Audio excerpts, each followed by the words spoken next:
Well, friends, good evening and welcome to the August edition of Conversations with the Clerk, where we're going to talk about some new policies and procedures and manuals for sessions of our churches. I'm so glad that you're with us. Thank you for taking the time out on a Tuesday night to join us. I am so grateful for the leadership you're providing in our churches and across our presbytery in so many ways.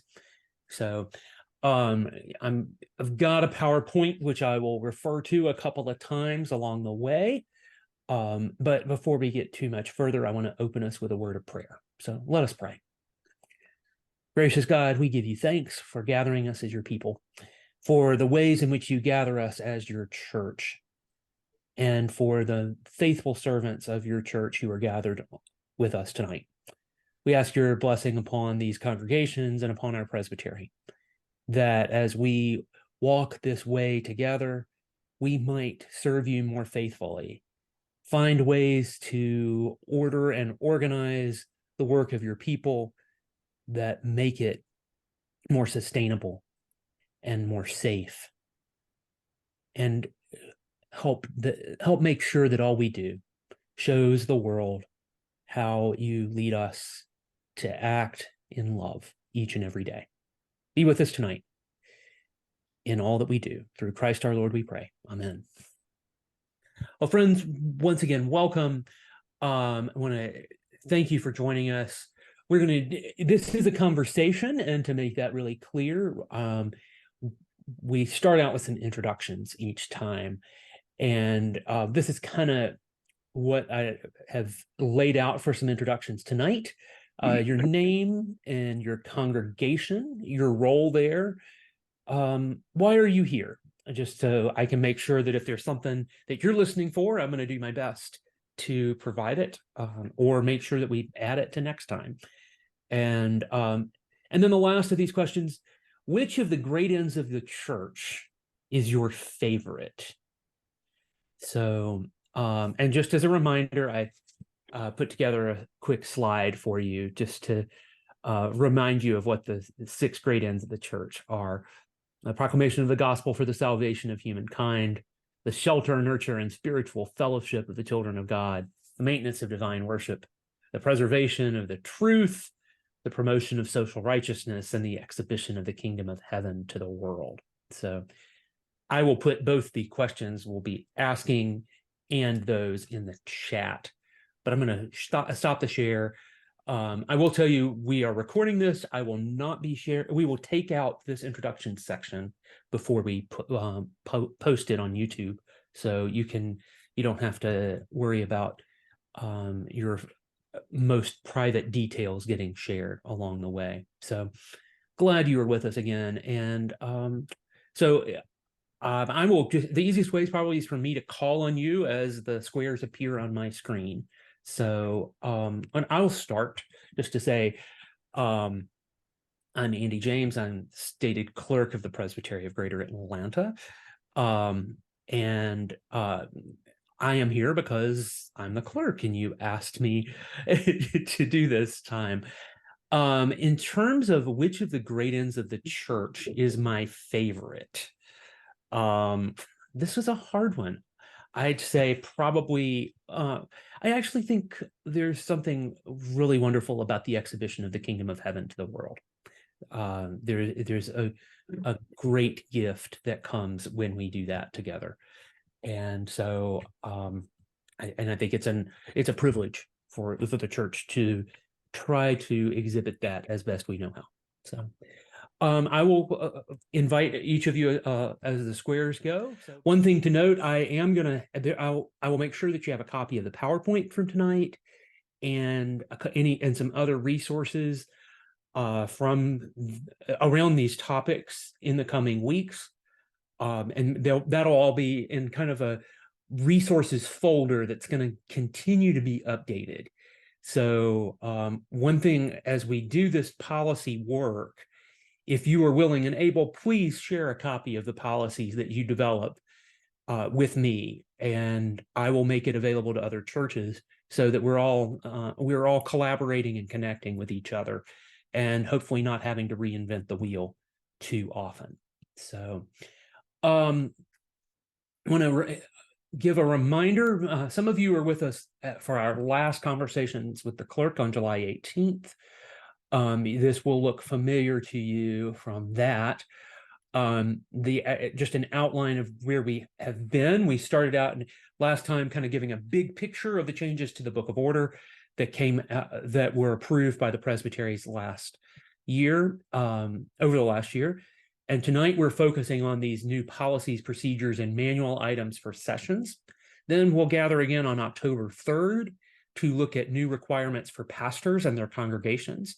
I'll tell you, this is where we're going to get into family leave and some of that important work. And then the last in this series will be on November 7th when we dig into the new church discipline. And I will give you a heads up, that is the one that I have to do the most work to prepare for, because it's just an area that I've got to learn a lot more about. So, but hopefully tonight, this information will get you started on the policies, procedures, and manual questions. I don't think I'm going to have answers to all of your questions, but I'm going to do my best to get us started with them.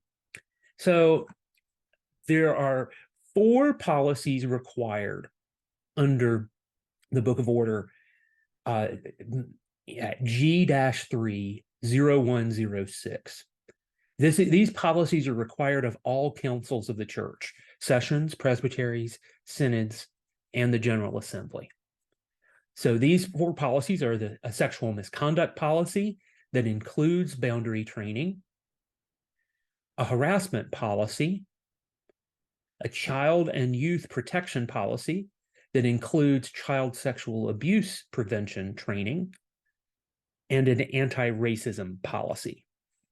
Now, each of these policies is probably, in most cases, a document in your session's manual of operations, which is also a required piece at G30106. But these policies can also kind of exist on their own, and maybe need to be reviewed separately. Prior to this year, prior to July 9th of this year, the Book of Order required a sexual misconduct policy and a child and youth protection policy. The specific requirements around boundary training and child sexual abuse prevention training, and the harassment policy and the anti-racism policy are new this year. So that's kind of what we've had and what we now have added to this. So, so before we get into the specifics of each policy, I want to talk a little bit about what goes into a policy itself. And because this applies really to all 4 of these policies. So if you're writing a policy, you want to make sure that it has a few things. First of all, you want to make sure that your policy has a prologue. The prologue talks about answers questions like, what is the purpose of the policy? And who does the policy apply to? This is where it's made very clear, for example, that the presbytery's policy on child and youth protection applies to events sponsored by the presbytery. It doesn't apply to the presbytery's congregations. So your sessions policy around each of these areas needs to be very clear that it applies to the events sponsored by your congregation. You may want to discuss in the prologue of the policy whether it applies to outside groups that use your church, for example. So to ask the question, does this policy apply to the Boy Scouts who meet in the church basement? Does this policy apply to the preschool that rents space from the church? So to be clear up in your prologue about the purpose of the policy and who it applies to. Then a good policy will start talking about prohibited behavior. This sometimes is done with definitions, but this is where you make it clear what in the policy, what you're trying to do with the policy. What is the policy trying to stop or avoid or punish? And how do you, as the session of Anywhere Presbyterian Church, define this prohibited behavior at Anywhere Presbyterian Church? And Anywhere Presbyterian Church in Greater Atlanta Presbytery in the state of Georgia. So this is a place where you can draw on definitions from state law, federal law, perhaps. You could draw on definitions from the presbytery, from other policies. But to be really clear about what your session understands to be prohibited behavior according to this policy. Then a good policy is going to name some prevention practices. How can we help people understand and avoid the prohibited behavior? So it's not just about punishment, it's about prevention. What are the requirements that people have to learn about this policy? Who is required to learn something about this policy? And how often does an individual have to review the policy? There is for example, with boundary training, which is one prevention practice, there is a specific requirement in the Book of Order that boundary training be done every 36 months. So that's a good example of some prevention, of some specific provisions related to prevention that might need to be addressed in a policy. Then you want to make sure your policy talks about reporting procedures. What do we do if something happens? You want to know who is required to report and who they make a report to. And then to be clear what that person does with the information that they receive in their report. The next part of a policy is about responding procedures. And this is very closely connected with reporting. What needs to happen when that report is received? You want to make sure in your responding procedures you define who gets to know about these things.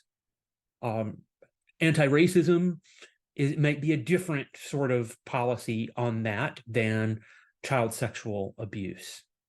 But also don't miss that response also includes making provision for caring for those who are affected in light of the incident, to make sure you're looking at the broader community, to say, if something happens on a youth retreat, how are you responding to the other youth who were present, rather than just shutting down all conversation about it.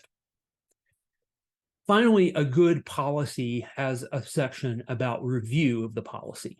So it provides for an assessment of that policy every so often, to make sure, to ask the question, is the policy actually working to reduce the risk of harm?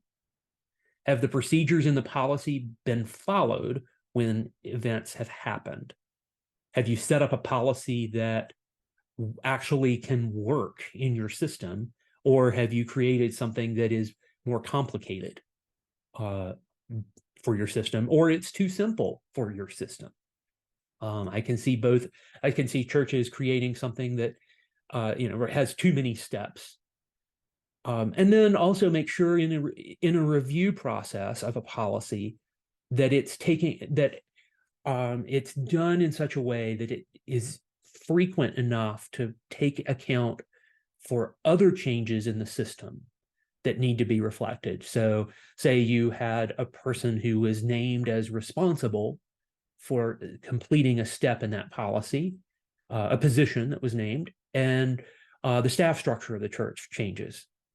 And you didn't think, oh, you know what, our harassment policy needs to be updated to reflect that we no longer have a person in this role.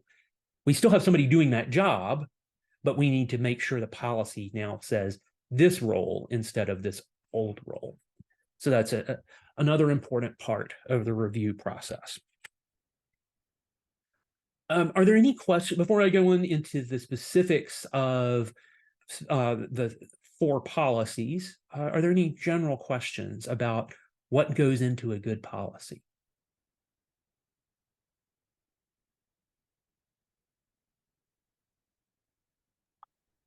I have one, Andy. Yeah. The piece after the prologue, I don't remember what you called it, but that says what you're trying to stop, prevent, or stop, avoid, or punish. Right. Is that also an appropriate place to say what you're trying to accomplish in a Yes. more like, okay. Yeah. I mean, I think that's it's a blend between the prologue. The prologue is going to talk some about what the policy is trying to accomplish, but also you want the prohibited behavior section Okay. to also get into some of that. I think that will be especially important when you're thinking about an anti-racism policy. That's one that's a little more interesting and a little more different than some of the other policies. It's a little bit of a different category. So you're less thinking about prohibited behavior and more thinking about ways to build up the whole of the church. Thanks. Other questions?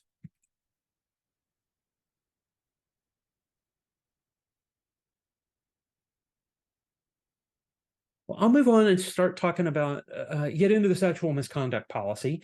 I think this is probably where most churches are going to spend this, and the child and youth protection policy are places where most churches are going to spend a lot of their time and energy in developing policies. There are also things where you probably have something and may need to look at what needs to be updated. So the basic definitions around the most important basic definition around sexual misconduct is found in the D section of the Book of Order. It's D-7.0901. And this talks about sexual abuse.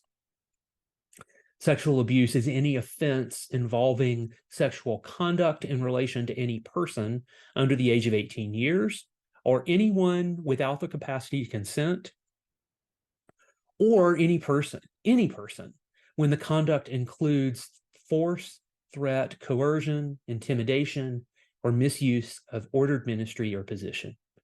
Sexual abuse is contrary to the scriptures and the Constitution of the Presbyterian Church USA, and is therefore always an offense for the purpose of discipline.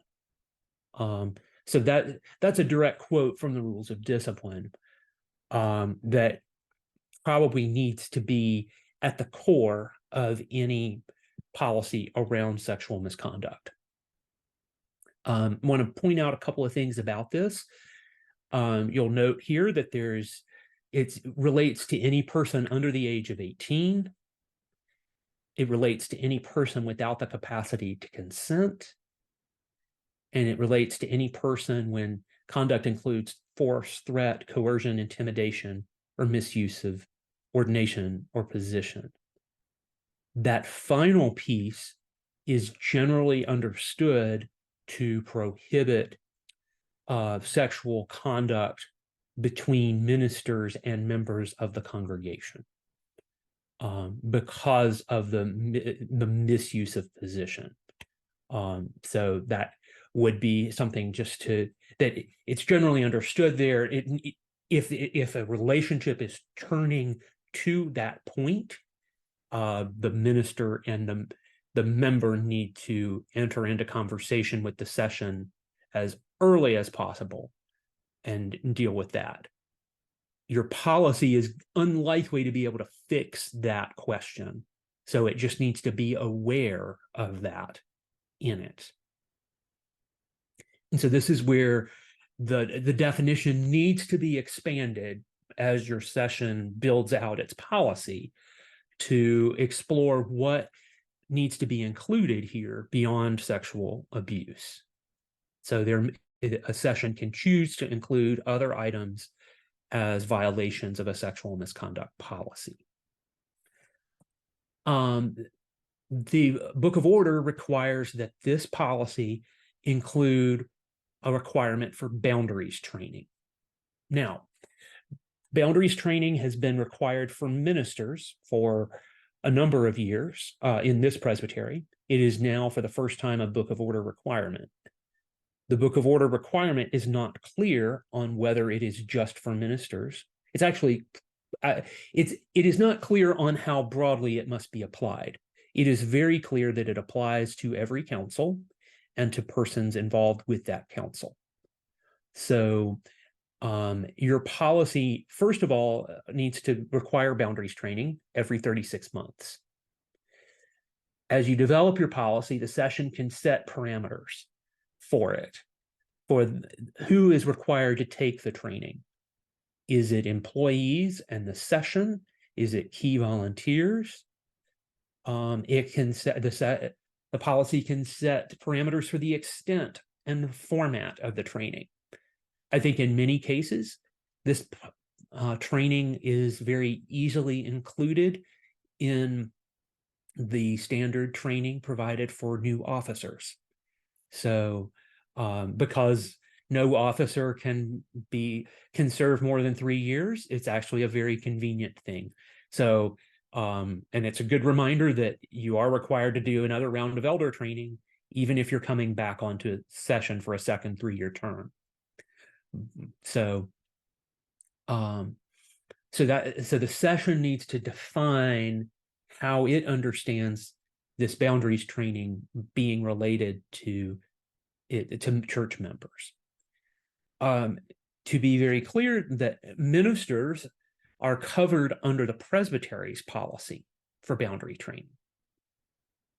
But a session may want to include ministers in a session policy as employees. So that is very much within the session's discretion, because a minister is an employee of the church. I'm going to pause before I get to go to the next slide on this, and see if you have any questions initially about boundaries training. David. Sessions think through the kind of boundary training we would be doing, say, with the session. Are there materials? I know the boundaries training for pastors probably isn't the material I'm thinking of, but are you aware of any materials that we could find somewhere that would be helpful in that training? So that's a great question, David. I wish I had more materials to share with you, because we don't have a ton yet. I feel like this is something that is going to be developed over the next couple years, and adapted. So a couple of things that are out there. There are various child sexual misconduct, child sexual abuse prevention training programs that probably also could be incorporated into boundaries training. But the core pieces of boundaries training, the Faith Trust Institute is one of the programs that developed some core boundaries training curriculum a number of years ago. And it used to be a paid curriculum that had to be, and you had to buy the curriculum, pay for the training so you could facilitate it. They have stopped requiring payment for that. All of their videos are now available on YouTube. Their curriculum materials are available on their website. They're not perfect. They've stopped revising them, but they may be something that is useful for churches as you're getting started, and as we kind of wait for more resources to be developed. There's I've heard some conversation that there will be some folks who are providing videos and that sort of thing for churches at different points in time, but I don't know of anything developed yet. So that's kind of this is one of those where it's sort of like stay tuned, because I feel like there are going to be churches and others who have more available on this. I will say the Presbytery's boundaries training is very specifically focused on pastors and those serving in pastor-like roles. So so it would not be open to sessions. We actually are probably going to need to train 200 plus people in the next 2 years under our policy. So we're going to have to ramp it up, and we need to make sure that it's manageable for that group before we open it up to churches. So Andy, I believe at the last session you said that at least the anti-racism policy does not have to be in effect until the end of 2024. Is that going to be true with the other policies too, since there's a lot of work to be done? well, so technically all policies are supposed to be ready now. Right, I understand that. I would say take your one of my general pieces of advice, and I probably should have said this up front. Don't rush to get a policy that's not good. Take your time and get a policy that works for you. So I think around boundaries training, go ahead and work on creating a policy. The curriculum may not be perfect yet. You may not know exactly what that's going to be, but you can just say in the policy that figure out how you're going to, who's going to be responsible for the training. And then you can sort out, it could just be that you could say the session will approve a boundaries training program for these people. So you're not having to wait on that. Yeah, I mean, it's fine to wait till the end of 2024. I would encourage you to get this one before that. I think 12 months is plenty. By this time next year, hopefully you're fully implementing it for your next round of folks. Yeah, Andy, I think there's a little confusion maybe at where I work, in that between the sexual misconduct policy and the child and youth protection policy. I think they've kind of gotten muddled together. You wouldn't be there is space where they overlap. And now we'll also add the harassment policy, and we'll talk about that in a second, because there is sexual harassment, but there is plenty of other harassment that we're going to mention in this. So yeah, so I think I would try to be, it is totally okay to have one policy that covers all of these things, but I would be very careful about that. I would make sure that you're clear that you're getting all the pieces in and you're not missing something. That I think the key pieces, where perhaps the thing that really clearly overlaps is the training part, because probably the child sexual abuse prevention training is going to be very similar to the boundaries training and probably could be done near simultaneously with that. So yeah, Chip. Andy, it seems to me it's also important to remember that boundaries and it is not just sexual. I mean, Right. there are a lot of boundaries that have nothing to do with sexuality. That's correct. But it is so interesting that this is where some of the wordsmithing that was done on this leaves a little bit lacking, in that that it attaches the boundaries training only to the sexual misconduct policy, in the language of the Book of Order. So, but you're right. It's absolutely you'll see in some of the harassment definitions that there's some overlap. And yeah. The other thing I did not mention, another resource to explore, is your insurance company. In all of these policies, they may have some drafts for you, especially if you're working with a church-based insurer, as most churches do. They may be able to direct you to some draft policies.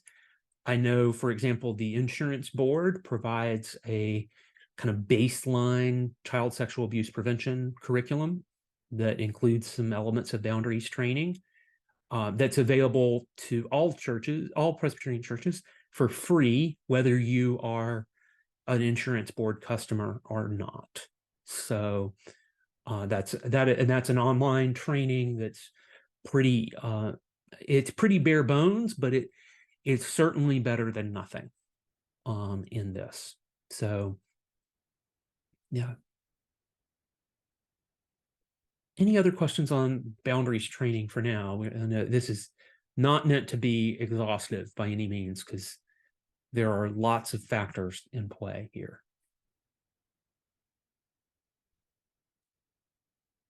Let me just point out a couple things to be, we kind of talked about the layering of these 4 policies, especially the 3, but there are a few things, particularly about the sexual misconduct policy, that you have to be sure you're thinking about as you write your policy. Because I mentioned the definition of sexual misconduct from church discipline, and these are some important things to remember about connecting your sexual misconduct policy with other parts of the Book of Order. First of all, your process has to be clear that any final judgment unrelated to employment cannot be issued against a church member without due process under church discipline. So the cannot receive an allegation and say that a church member has done something in violation of the sexual misconduct policy and say they did it. We're going to take this action against them, unless it's to remove them from an employment relationship, unless there is a due process under church discipline. This is related to the second of these points, which is a reminder that any offense by a minister around sexual misconduct is not a matter for your session to deal with. Your policy needs to be very clear that that is a presbytery matter, and your decisions around administrative leave and those sorts of questions are not the sessions to make; those are the presbyteries to make. Another thing that sometimes pops up is that a policy will seem to require somebody to review it before it starts a church discipline process. So, they're going to decide whether, so you receive this allegation and you're going to have somebody decide whether it starts a church discipline process. That is not permitted under the Book of Order. If an allegation is made and received by the clerk of session, you've got to take action. There's no kind of way that it can be reviewed first, and it will get reviewed through appropriate processes. It's not an automatic suspension, but there were some old policies about 15 years ago that circulated that were common in providing for a committee kind of to review it before it starts a disciplinary process. And that is not permitted. It is permitted, however, that a session can create processes for administrative leave for employees. So say your youth director is accused of sexual misconduct.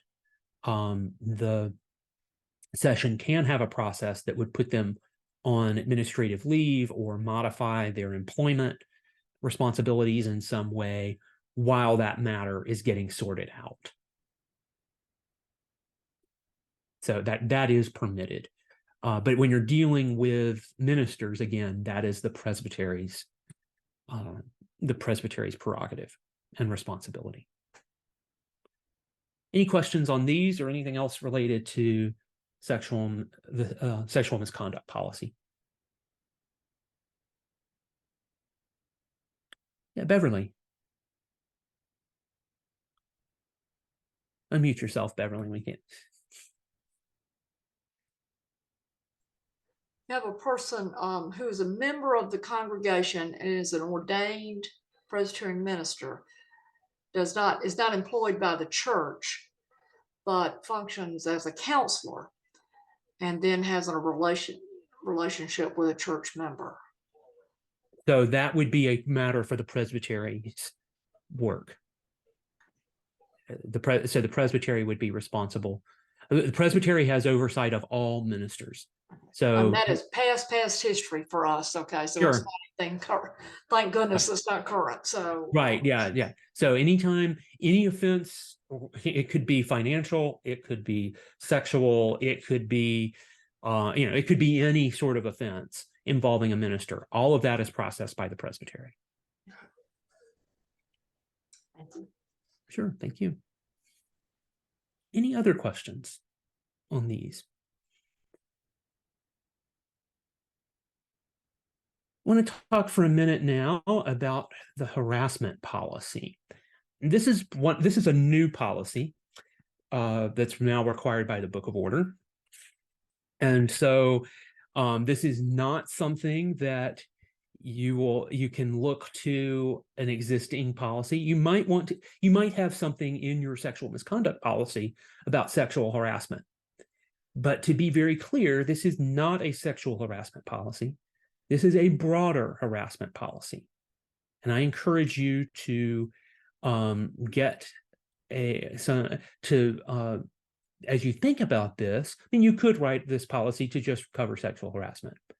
But these are some examples of harassment that were suggested by the Office of the General Assembly as preparing for these kinds of conversations around the church.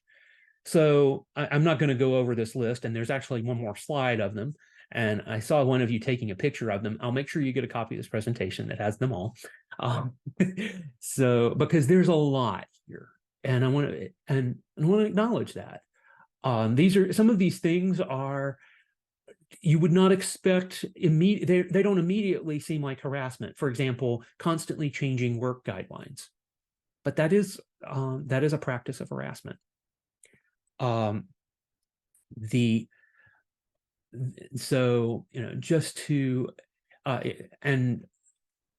Assigning unreasonable duties or workload which are unfavorable to one person in a way that creates unnecessary pressure. So now, to be clear, your session is going to need to do some discernment about how broad they want their harassment policy to be. So here's a second slide with some additional potential examples of harassment. And you will want to look at this list and determine, we feel like this is not harassment, or, and it could be very clear that one of these actions standing on its own is not harassment, but a combination of them is harassment and creating a culture where harassment is problematic.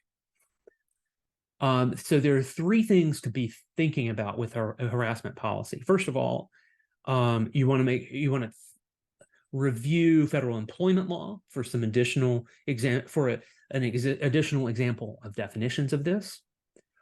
But more importantly are these numbers 2 and 3 here, to remember that harassment in creating this policy may be more than employee to employee. It could be employee to church member or church member to employee. And to figure out how to address those questions is a little bit thornier. Those are more difficult areas to address. So to do what you can as you create this policy to include session members, volunteers, and others around your church as those covered by the policy, both as people who are targeted by harassment and who are perpetrators of harassment. Questions on harassment policies?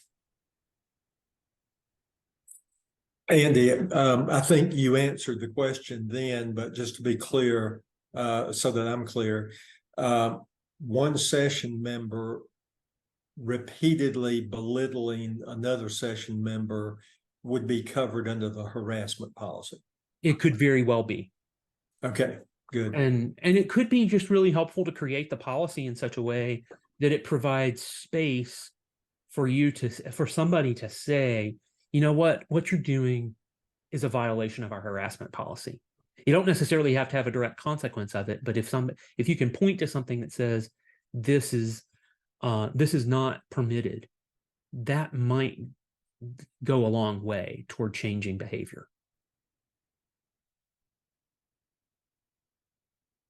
Other questions on this?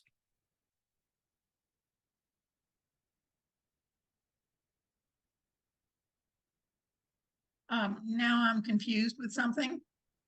I thought I just hear you say that this policy does not have a consequence built into it. It may not have a consequence built into it, or it may. So that is what you will need to decide, what are the consequences.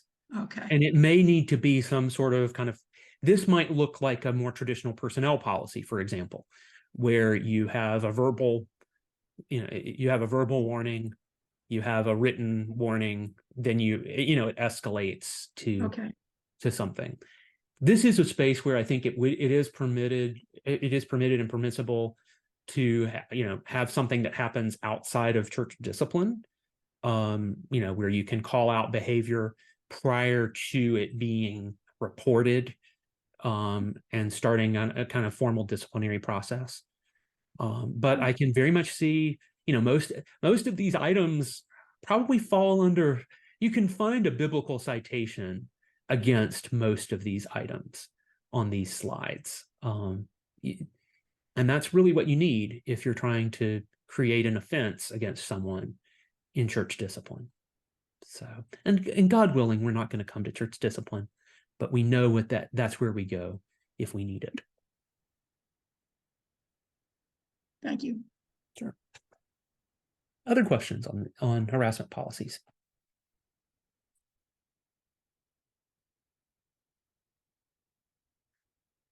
I'm going to move on then to child and youth protection policy. And I will tell you, I don't have much on this. I have this one slide because I feel like most churches already have this. There are lots of examples out there. Your key action step at this point, if you have a policy, is to review it. This gets to that last piece of a good policy, is to activate the review procedure. To look for that 36-month training requirement for. It's not really clear if that's just for boundaries training or child sexual abuse prevention training. I think it's probably good to include it for child sexual abuse prevention as well. So this is that moment to figure out what you need to do to tick into this well, because you've probably got something that's in pretty good shape, but now is a great moment to review it and make sure that it's ready to go. Questions on these policies?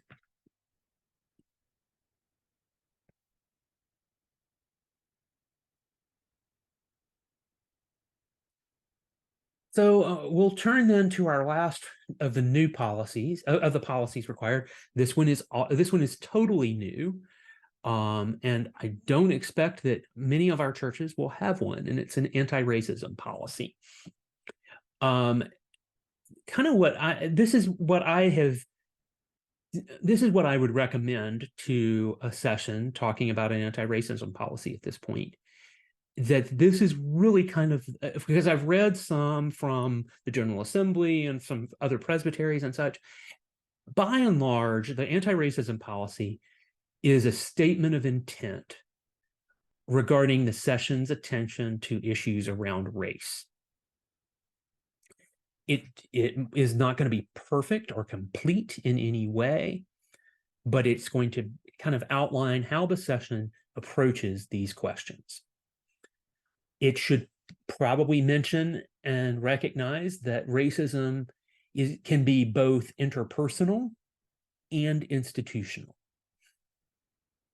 So this is not just about one person telling a racist joke. It's also not just about the powers and principalities and the ways in which the church has a long history of being complicit in matters around race. It is both and needs to recognize that. I would suggest that the policy might, depending on your context, you might want to consider including a process for a routine assessment of the system's racial consciousness. And I'll talk to you a little bit more about that, but I do want to mention that we are working toward getting a sample of this policy for sessions, and the presbytery's own policy on anti-racism, and that effort's being led by the Racial Healing Committee of the Presbytery. So things you might want to, so that routine assessment question might assess things like this and look at what is the way in which issues of race play into these questions around leadership, decision making, relationships, history and culture, and communications in the life of the church. There are some resources out there that can help with this.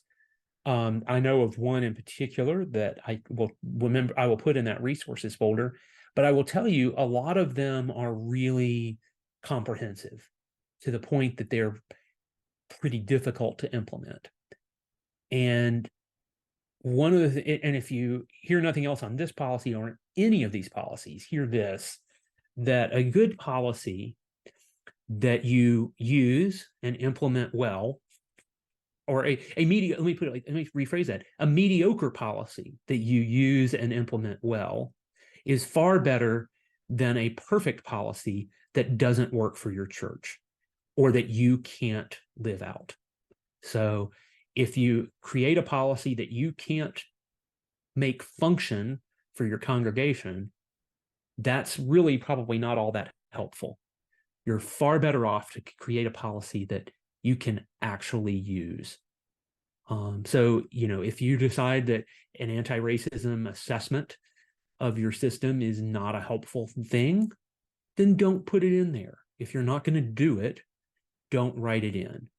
But if it is helpful, then you could include it. Questions on the anti-racism policy? Andy, has there been a conversation around staffing patterns where people of color are lodged within the staffing, the system of staffing of a congregation? I think that's a great, I think that gets to that assessment around leadership, and that could be included there. But it should absolutely be an element of the anti-racism policy. There's not a clear, again, I don't have a sample policy I can hand you tonight that says, look at staffing in this way. But I think that's absolutely a good component of a policy. So, Andy, is it important to maybe define racism? Yes. I don't know how, you don't want to get so specific so that you exclude a group necessarily, but also you don't want to be too broad. Right. These are the challenges that this policy presents us with. And I hope this will maybe be an opportunity for some of our sessions to pause and have a conversation about what do we understand racism to be. I think there's probably a spectrum of opinion about that question in our congregations. And if there are ways that that creating a policy can help us to have a conversation about that could be a gift to us.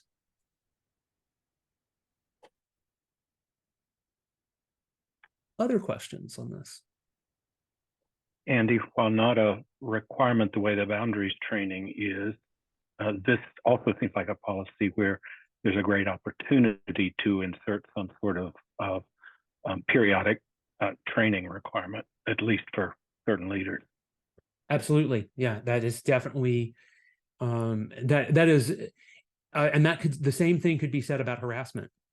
Because again, the harassment policy is not one that requires training, but could very well also include that. So, and a good policy of any sort is going to have this educational component.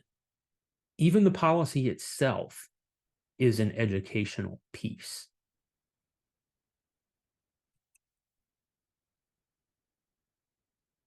Anything else?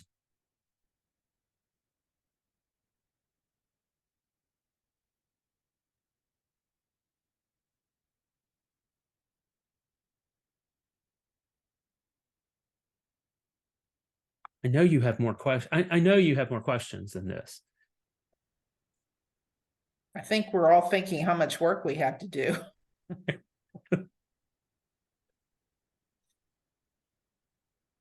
Andy, I'm sorry, but I'm in the middle of a tremendous thunderstorm, so I'm leaving. Okay, thank you. I hear rumbles here, so I'm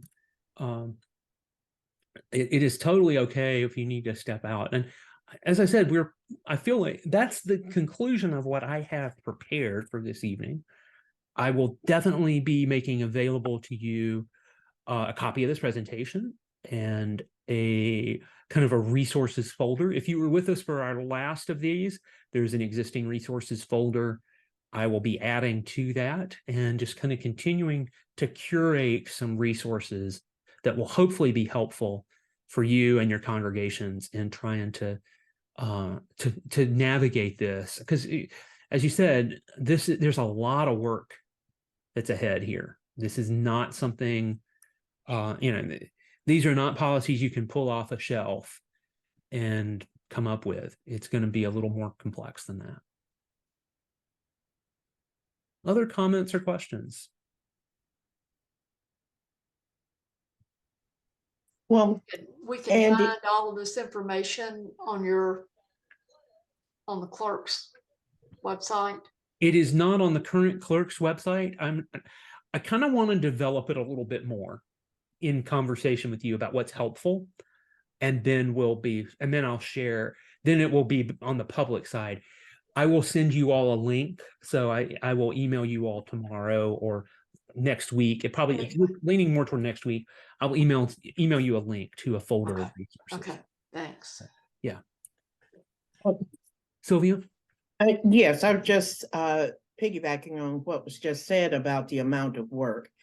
Most of us, if I understand correctly, have 20% of the congregation who actually is engaged in the work. And now post-COVID, they are often overworked. And just looking at, okay, and in addition, we need to do this. That's quite detailed. Are there resource people outside of the Presbyterian system or outside of our congregation? Are there ways that people can get information, additional information to help navigate this so that the policies will be prepared within a reasonable period of time without overloading our people and distracting them often from the work of ministry? I know this is important. Amen. There are folks working, out there in the field, trying to do some other wonderful things. And that 20% is just about wiped out. I imagine, I don't know about everybody else, but I know ours are. I completely understand and agree with you, Sylvia. I feel like we've got some work to do on how we when these policies these requirements were created, I feel like they were assuming a level of availability of people that we don't actually have. And they are tipped toward medium to large congregations, which are actually 1/3 of our churches across the denomination. So I'm not saying that gives you an excuse as a small church not to do it. I would put them in a priority, try to sort through what are our ministry priorities and to be honest about those and to say, you know what, we're going to get the bare bones of one of these policies in place. One I mentioned earlier, I will mention again, I think the key resource outside of the church system is your insurance company. They have a vested interest in helping mitigate risk, and they want to give you the resources you need. So risk prevention, risk management resources from them are going to be really critical. And calling them to ask about risk management stuff will not raise your premium. It will, if anything, they should be lower. Like if you call them and ask them for help with this, they ought to lower your premium, if you ask me. because you're really reducing their exposure to this risk.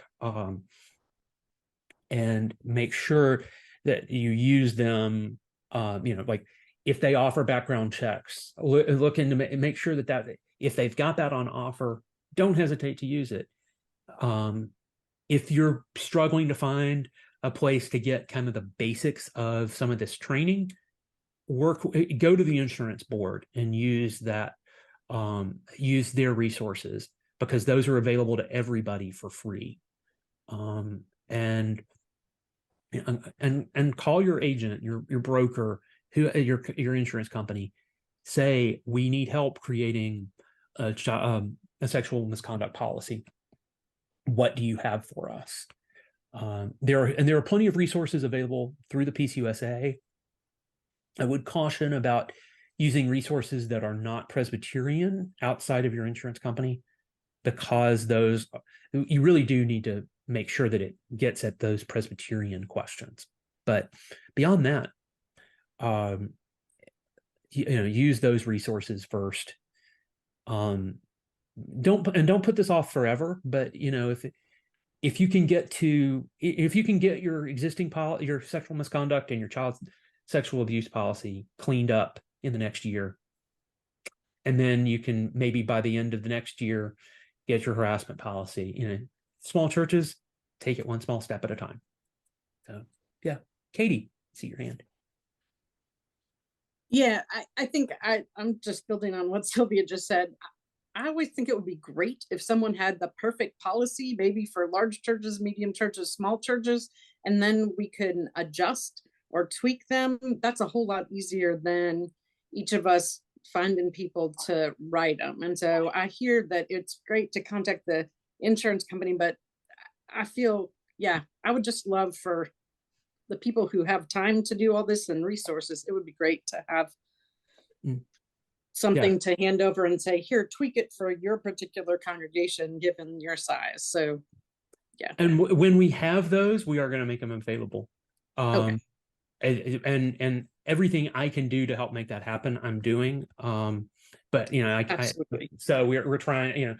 We will, and that's the importance too of sharing. So when one of our we might have a policy geek in one of our churches who says, I'm going to write this policy, and we review it and it's like, okay, this looks pretty good.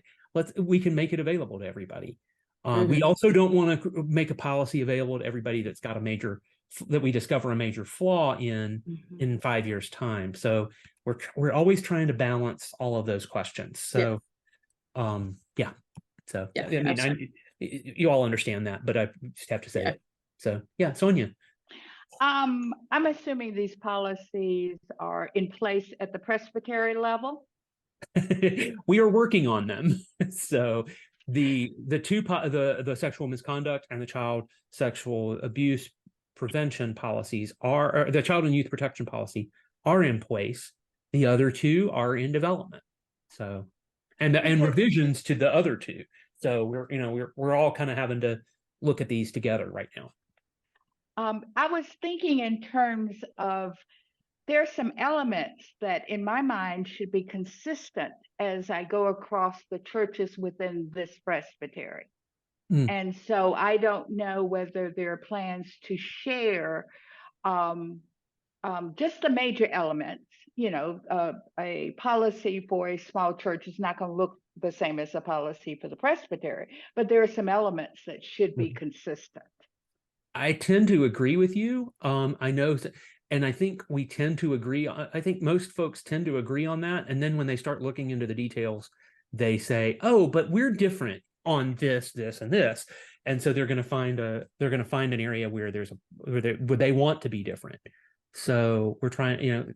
There's that balance between the necessary consistency and really creating something that's adaptable and works for your local church. So, and certainly as soon as the presbytery's policies are updated, we'll absolutely share them. The other point is with regard to Georgia state laws and federal employment laws. Each church shouldn't have to go out and, you know, do that research, get an attorney, etc. Some of that we should be able to leverage at the presbytery level. I tend to agree with you.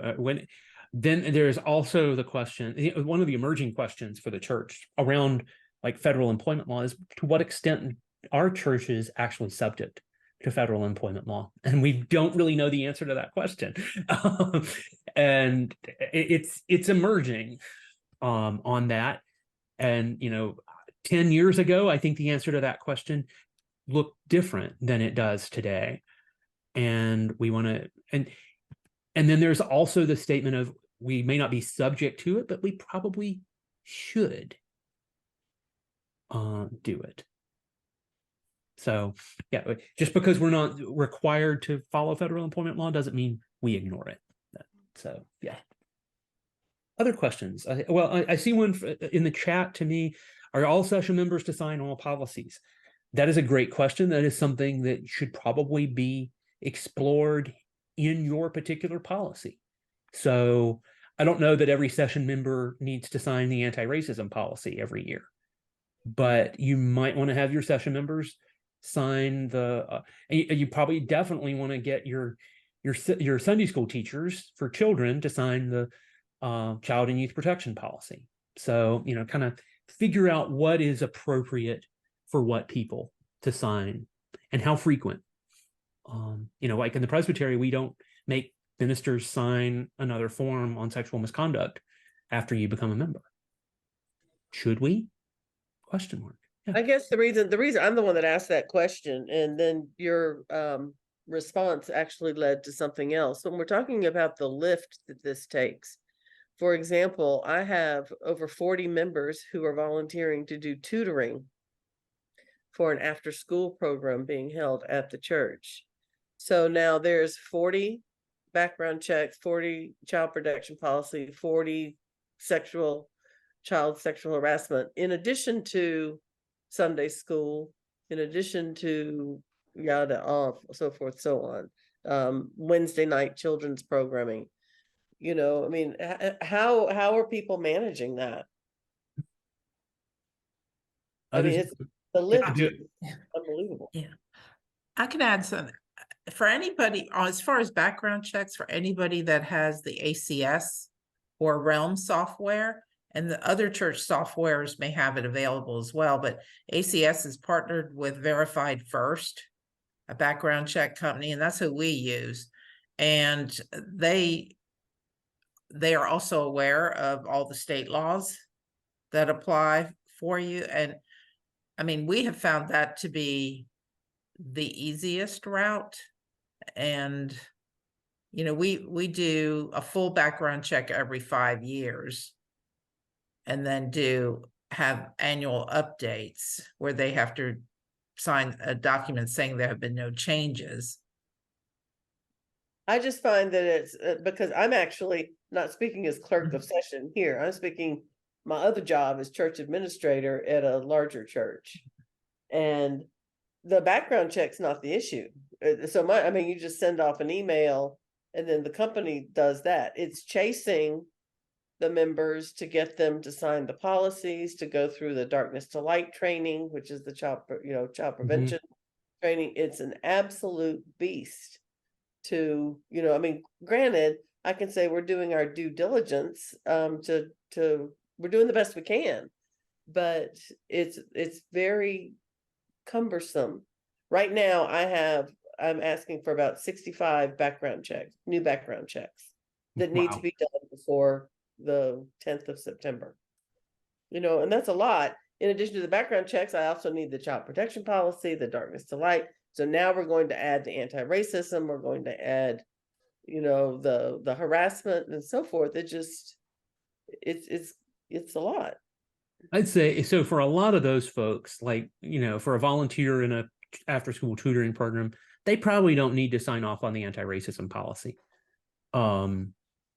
Maybe they do, but you know, it's a question of what the session is.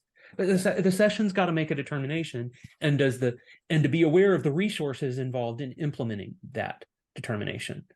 I do think we are looking, for example, with the presbytery at using Realm, and there are pieces of the Realm software that simplify some of that tracking as well. So I am also a big fan. Many of you who are clerks of session have probably started to interact with Adobe Sign. You will be interacting with that more, trying to move as many of our forms away from paper to electronic submission, with including signature and an e-signature process. So that's It's all great, but Andy, I mean, that's wonderful for those of us who are in a technological platform. Many of our volunteers are seniors who don't have Adobe, they don't have e-signature. You know, I mean, I think that's wonderful, but I think we need to be realistic as well as to who your volunteer base is, you know. the e-signature platform, they don't need any software for it, so it's all web-based now. It generate though it's pretty. I need a computer. I mean, Yeah, there's also some level of, you know, like that becomes, it's one of the challenges of the church in this era. And you know, maybe there's a day that you make it that, you know, you have a computer set up in the lobby at the church or something, and have somebody helping. There is some strategies for that, but it's also, you know, there's a limit to how much we can do without that.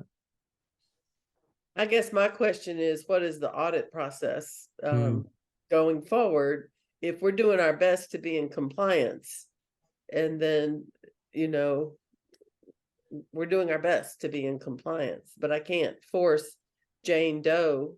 Do I stop her from volunteering? Well, we say yes to some, but you know, the challenge will be that my experience in that has always been that the first no is the hardest.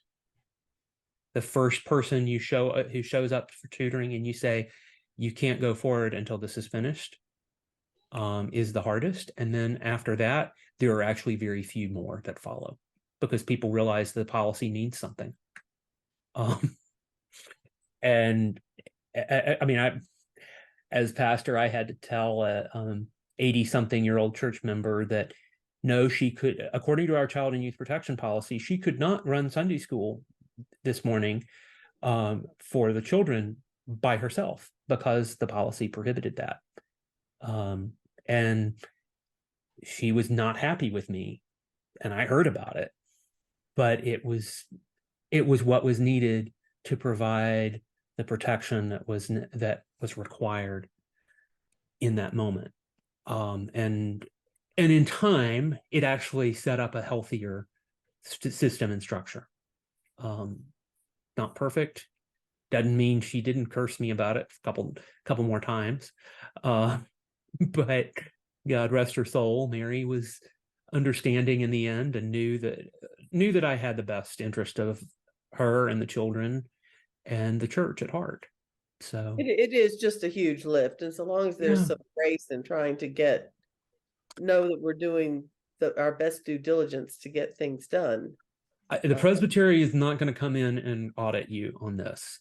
We are going to trust that this is happening. I think probably in a couple years we'll start asking. We're going to start verifying the presence of these policies as part of session records review, but I don't see us having the resources to make sure that every church is implementing their policy, because the policies are going to be different. I mean, Sandra, you're a great example. The policy you deal with as clerk of session at Morningside is going to fit Morningside, and the policy you deal with at your day job every day at Shallowford is going to fit Shallowford, and they're going to be a little bit different. And we can't track the compliance with that. That's an internal compliance is an internal thing.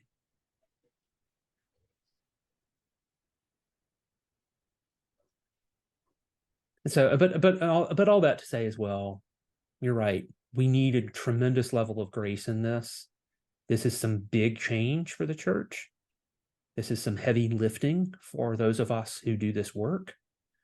And the grace in this does not mean that we don't take it seriously, but it means that we We recognize that we're not perfect human beings, and these policies are created because we're not perfect. So let's make sure that the way we implement them shows God's grace as best we can. Andy, Yeah, are you available for consultation with a session? sure. Yeah, I mean, any kind of further conversations that are helpful, I'm happy to do. If you draft a policy and want somebody's eyes on it and feel like that No, I would be mean, come helpful. to my session during a time of discernment and let Yeah. them hear.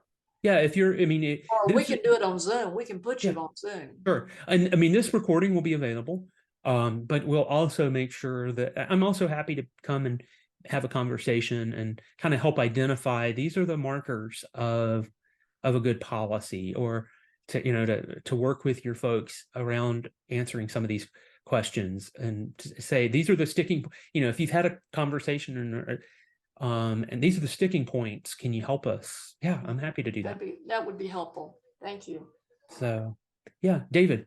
I think another thing that would be helpful is if you can be the traffic cop in helping us figure out which churches are focused on developing which policies, so that we all know that such and such church is working on this. Let me give them a call, or they can give me a call, and we can kind of compare notes and work together. I think that'll help a lot. We have a big presbytery, and we can do a lot of sharing. Those of you who have been clerks in the past and are not new at this, one of the best learning experiences is when we review the minutes, and we do it where several churches are sitting down at a table, and we come back with great ideas. So Andy, if you could kind of coordinate, take on the traffic cop role and help us know that, I think that would help. Absolutely. And I've gotten some of those questions already, and most of the time it's too early in most cases to know the answer to that. I know of a couple of churches that I had one church that emailed me in March, I think, to say, so we're doing our annual review of policies. Can you help us create these new ones? And I said, they're not even required yet. I don't know. I don't quite know. I'm aware that they're going to be, because they were going to pass at that point. But so that church is definitely on my list. But I don't know that they finished that project yet. So as early as they started, they have plenty of resources, and they did not. I need to follow back up with them, and I certainly will. But yeah, I'm happy to be a connecting point. So if you develop something, if you're starting to develop something, be in touch with me, and I'm happy to make it aware.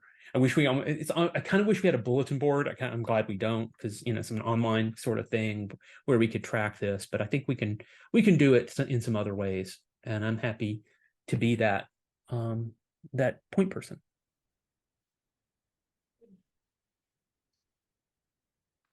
Any final questions? I said I thought we'd be done in an hour, and you all have taken it to an hour and 25 minutes. So I'm not complaining. That means we've had good conversation. You've asked great questions. So this is your last chance on this call. I am certainly happy to come and consult with your session. We'll probably, if there are, if it would be helpful to have some more in-depth resources on one or more of these, we may be doing that. I could very much see the anti-racism policy being a conversation led by the Racial Healing Committee in the coming months, and to talk about how churches are developing that. So, stay tuned for that. But if there are particular resources that you would find helpful, just send me an email. I'm going to do my best to be gracious and not say no, within the bandwidth that I have and that we all have. So hopefully we can get these done together. Well, friends, thank you for joining us this evening. I'm going to offer a brief word of prayer as we close. Gracious God, we thank you for the gift of your church and for the privilege we have to serve in it. We ask your blessing upon the churches of this presbytery as they take on this new and emerging and evolving challenge of caring for your people in these policies. Keep before us those who we are trying to protect in creating these and in implementing these. Help us to remember that amidst all the challenges, we still these provide us an opportunity to show your love and grace and care for one another and for all our world. Give us wisdom and courage and perseverance as we figure out how to navigate this way. And go with us this night, oh God. Give us rest as we find sleep, and help us to be renewed to rise and serve you with the dawn of a new day. Through Christ our Lord we pray. Amen. Thank you all. I'll be in touch with more resources, and I hope you'll be in touch as you have questions. So, Thanks, Andy. That was great. Thank you. thank y'all. you. Bye. Good Bye-bye. night, everybody. Good night.